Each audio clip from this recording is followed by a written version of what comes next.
you grab some food, I have another question. Okay. Which has to do with you went there bringing skills, bringing expertise to a part of the population that could really benefit from that and grow from it. How did it change you? Did you grow? Did you learn something new about yourself? Do you have regrets? Well, it had major changes in my life, just because the experience of being in another culture for 2 years in a culture that I never knew much about before was so incredible, and I learned so much about about women. I mean, women are so tough and so resilient. Here are women who every woman that I met and talked with had an incredible tragedy in their life, immediate tragedy, like they saw their husbands killed or their brothers killed or their child killed or their sisters. I mean, it wasn't like 10 years ago someone was killed. It was immediate. They still had the will to move forward. They had a good sense of themselves. They had a good sense of humor. They would make me laugh, and I'd always say to them, how can you laugh? There's nothing in this country to laugh about. And they'd say, well, we have to laugh. If we don't laugh, our life will pass us by. So I learned a lot about myself in that regard. Number one, about getting out of my comfort zone. It sort of reminds me of, I had a speech a few months ago in Santa Barbara, and I took the train from Orange County to Santa Barbara. And I was telling this friend of mine, my friend said, aren't you afraid? And I said, well, what would I be afraid of? I mean, here in the United States, I lived and traveled in Iraq for 2 years. So what could I possibly be afraid of? Well, they never took Amtrak, probably. The only thing I was afraid of is that I wasn't going to get there on time, But so it's interesting because I have a different view about that.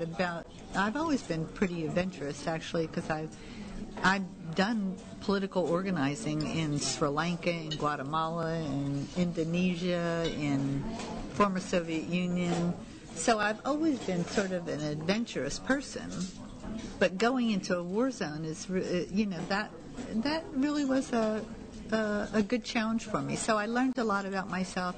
I learned not to judge people by what they look like, what we hear they are. That everybody contributes to this earth. I remember when I first came back on an R&R to Irvine. I did a speech at the University of Irvine, and after the speech in a Q&A, a woman stood up and said to me, I will never forget this, she said, how could you even think about doing that? Those people have no concept of life. They don't care about life. They don't care when people are killed. And I said, how can you say that? We are all the same. I mean, believe me. They cry and care the same as anyone else does. And I can't believe that somebody would ask that question. I was so appalled. But people really don't have a view of other countries, other cultures, other people. And I think, as I think about all my friends who travel to Paris, and they could tell you the best restaurant and the best wine, but yes. When you ask them, do they know that they're still selling children and girls 5 miles outside of that beautiful restaurant?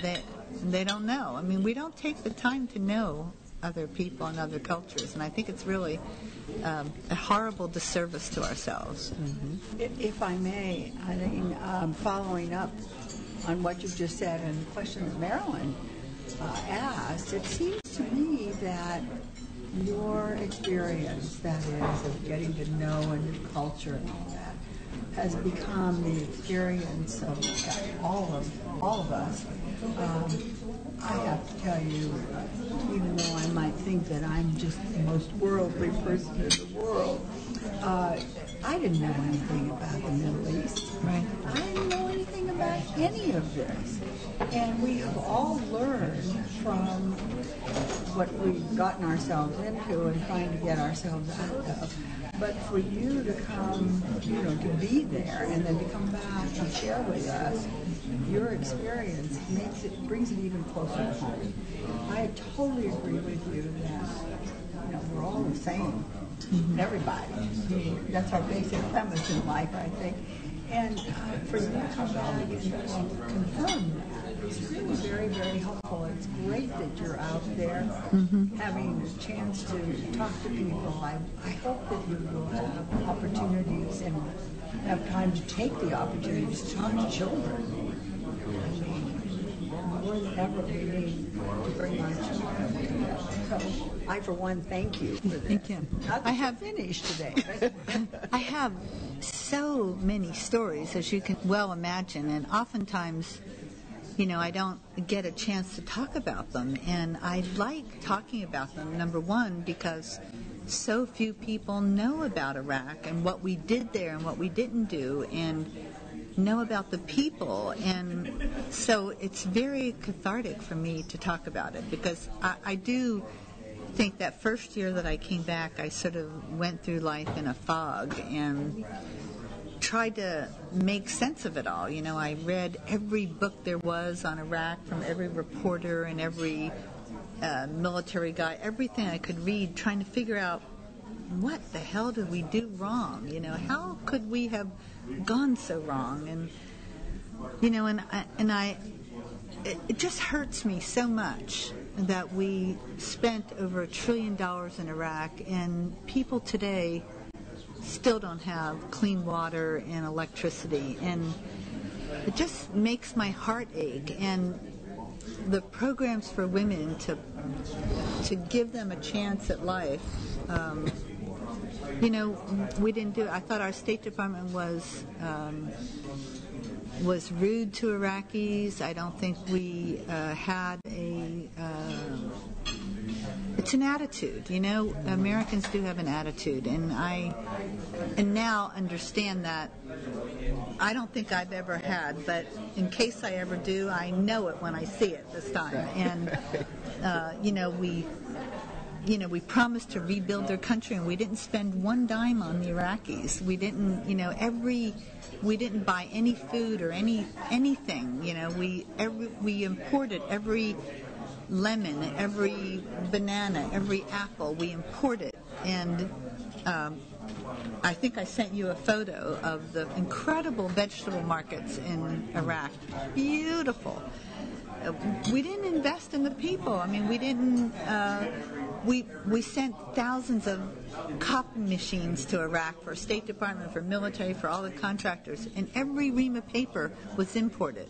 We didn't buy anything in Iraq. So how do you rebuild a country if you don't invest in the people?